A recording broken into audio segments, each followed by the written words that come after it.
Assalamualaikum warahmatullahi wabarakatuh. Perkenalkan, saya Surya Wijaya dengan NIM 1903242 dari Pendidikan Teknik Elektro A 2019. Pada kesempatan kali ini, saya akan menjelaskan mengenai manajemen peserta didik. Pada pembahasan kali ini, saya membagi menjadi 4 bahasan penting manajemen peserta didik, yaitu yang pertama ada pengertian manajemen peserta didik, lalu tujuan, fungsi, dan prinsip manajemen peserta didik, ruang lingkup manajemen peserta didik, dan yang terakhir layanan khusus manajemen peserta didik.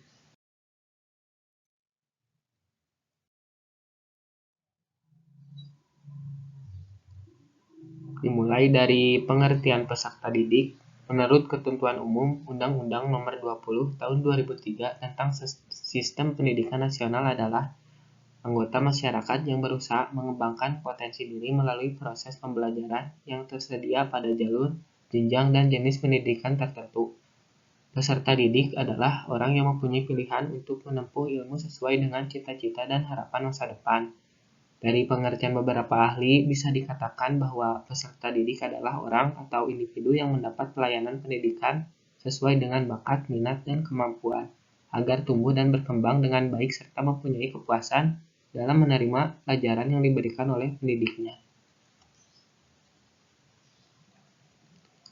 Manajemen peserta didik juga dapat diartikan sebagai suatu proses pengurusan segala hal yang berkaitan dengan siswa di suatu sekolah, mulai dari perencanaan, penerimaan siswa, pembinaan yang dilakukan selama siswa berada di sekolah, sampai dengan siswa menyelesaikan pendidikannya di sekolah.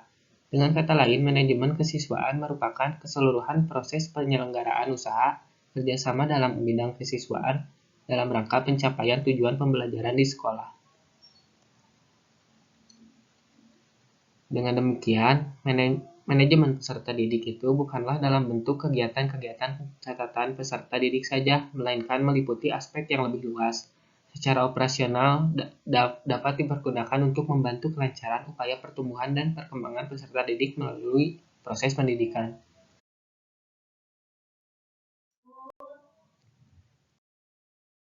Lalu ada tujuan dari manajemen peserta didik, yaitu mengatur kegiatan-kegiatan peserta didik agar kegiatan-kegiatan tersebut menunjang proses pembelajaran di lembaga pendidikan atau sekolah. Lebih lanjut, proses pembelajaran di lembaga tersebut dapat berjalan lancar, tertib dan teratur, sehingga dapat memberikan kontribusi bagi pencapaian tujuan sekolah dan tujuan pendidikan secara keseluruhan. Tujuan manajemen peserta didik adalah menata proses kesiswaan mulai dari perekrutan, mengikuti pembelajaran sampai dengan lulus, sesuai dengan tujuan institusional yang berlangsung secara efektif dan efisien. Lalu ada fungsi dari manajemen peserta didik, yaitu fungsinya sebagai wahana bagi peserta didik untuk mengembangkan diri seoptimal mungkin, baik yang berkenan dengan segi-segi individualitasnya, segi sosial, aspirasi, kebutuhan, dan segi-segi potensi peserta didik lainnya. Agar tujuan dan fungsi manajemen peserta didik dapat tercapai, ada beberapa prinsip yang perlu diperhatikan dalam pelaksanaannya.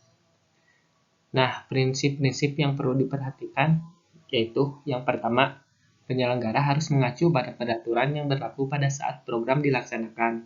Lalu yang kedua, manajemen peserta didik harus mempunyai tujuan yang sama dan atau mendukung terhadap tujuan manajemen sekolah secara keseluruhan.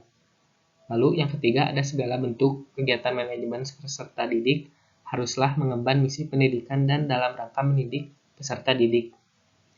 Lalu yang keempat, kegiatan-kegiatan manajemen peserta didik haruslah diupayakan untuk mempersatukan peserta yang mempunyai keragaman latar belakang dan punya banyak perbedaan. Yang kelima, kegiatan manajemen peserta didik haruslah dipandang sebagai upaya pengaturan terhadap pembimbingan peserta didik. Yang keenam, kegiatan manajemen peserta didik haruslah mendorong dan memacu kemandirian peserta didik. Dan yang terakhir, kegiatan manajemen peserta didik haruslah fungsional bagi kehidupan peserta didik, baik di sekolah, lebih-lebih di masa depan.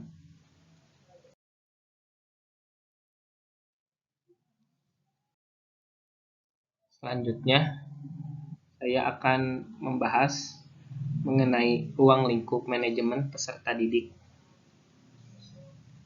Manajemen peserta didik itu bukanlah dalam bentuk pencatatan data peserta didik saja, melainkan meliputi aspek yang lebih luas yang secara operasional dapat digunakan untuk membantu kelancaran upaya pertumbuhan dan perkembangan peserta didik melalui proses pendidikan di sekolah. Ruang lingkup manajemen peserta didik itu meliputi yang pertama, analisis kebutuhan peserta didik. Langkah pertama dalam kegiatan manajemen peserta didik ini melakukan analisis kebutuhan, yaitu penetapan siswa yang dibutuhkan oleh lembaga pendidikan. Kegiatan yang dilakukan dalam langkah ini yaitu merencanakan jumlah peserta didik yang akan diterima, lalu menyusun program kegiatan kesiswaan. Selanjutnya yang kedua yaitu rekrutmen peserta didik.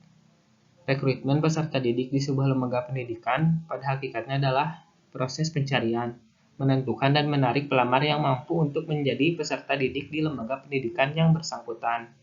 Langkah-langkah rekrutmen peserta didik yaitu pembentukan panitia penerimaan siswa baru, lalu pembuatan dan pemasangan pengumuman penerimaan peserta didik baru yang dilakukan secara terbuka.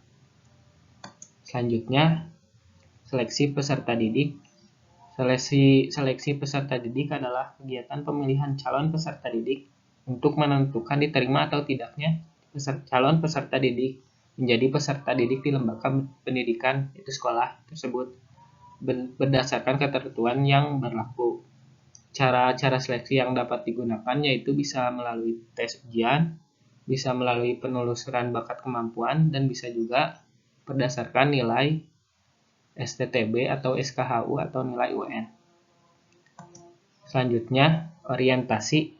Orientasi peserta didik adalah kegiatan penerimaan siswa baru dengan mengenalkan situasi dan kondisi lembaga pendidikan sekolah tempat peserta didik itu menempuh pendidikan. Tujuan diadakan orientasi bagi peserta didik yaitu agar peserta didik dapat mengerti, memahami, dan mentaati segala peraturan yang berlaku di sekolah. Lalu, peserta didik juga dapat berpartisipasi aktif dalam kegiatan-kegiatan yang diselenggarakan di sekolah, dan juga peserta didik siap menghadapi lingkungannya yang baik secara fisik, mental, dan emosional sehingga ia merasa betah dalam mengikuti proses pembelajaran di sekolah serta dapat menyesuaikan dengan kebutuhan sekolah. Lalu, penempatan peserta didik atau pembagian kelas. Sebelum peserta didik yang telah diterima pada sebuah lembaga pendidikan mengikuti proses pembelajaran, terlebih dahulu perlu ditempatkan dan dikelompokkan dalam kelompok belajarnya. Pengelompokan peserta didik yang dilaksanakan pada sekolah-sekolah sebagian besar didasarkan kepada sistem kelas. Selanjutnya, pembinaan dan pengembangan peserta didik. Pembinaan dan pengembangan peserta didik dilakukan sehingga anak mendapat bermacam-macam pengalaman belajar untuk bekal kehidupannya di masa yang akan datang. Selanjutnya, pencatatan dan pelaporan. Pencatatan dan pelaporan tentang kondisi peserta didik perlu dilakukan agar pihak lembaga dapat memberikan bimbingan yang optimal kepada peserta didik. Dan yang terakhir adalah kelulusan dan alumni. Proses kelulusan adalah kegiatan paling akhir dari manajemen peserta didik. Kelulusan adalah pernyataan dari lembaga pendidikan tentang telah diselesaikannya program pendidikan yang harus diikuti oleh peserta didik. Ketika peserta didik sudah lulus, maka secara formal hubungan antara peserta didik dan lembaga telah selesai. Namun diharapkan hubungan antara para alumni dan sekolah telah terjalin.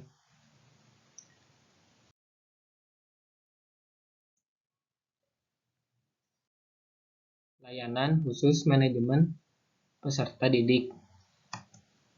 Yang pertama, layanan bimbingan dan konseling.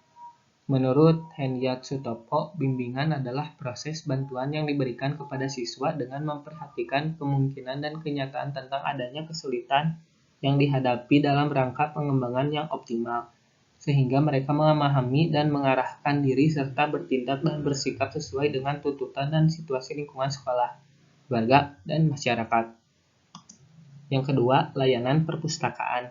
Perpustakaan merupakan salah satu unit yang memberikan layanan kepada peserta didik dengan maksud membantu dan menunjang proses pembelajaran yang ada di sekolah. melayani informasi-informasi yang dibutuhkan, serta memberi layanan rekreatif melalui koleksi bahan pustaka. Yang ketiga, layanan kantin atau kafetaria. Kantin diperlukan adanya di setiap sekolah agar makanan yang dibeli peserta didik terjamin kebersihannya dan cukup mengandung gizi. Para guru diharapkan sesekali mengontrol kantin sekolah dan berkonsultasi dengan pengelola kantin mengenai makanan yang bersih dan bergizi. Peran lain kantin sekolah yaitu supaya agar para peserta didik tidak berkelana mencari makanan keluar lingkungan sekolah. Selanjutnya, layanan kesehatan. Layanan kesehatan di sekolah biasanya dibentuk sebuah wadah bernama Usaha Kesehatan Sekolah atau yang sering dikenal UKS. UKS adalah usaha kesehatan masyarakat yang dijalankan di sekolah. Lalu yang kelima, layanan transportasi sekolah. Sarana angkatan atau transportasi bagi peserta didik merupakan salah satu penunjang untuk kelancaran proses belajar mengajar. Transportasi diperlukan terutama bagi peserta didik di tingkat prasekolah dan pendidikan dasar. Yang keenam, yang terakhir yaitu layanan asrama.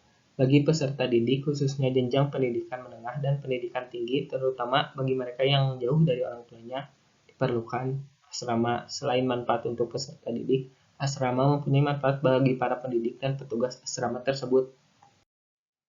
Sekian dari saya, maaf bila ada kesalahan. Semoga video saya dapat bermanfaat. Terima kasih.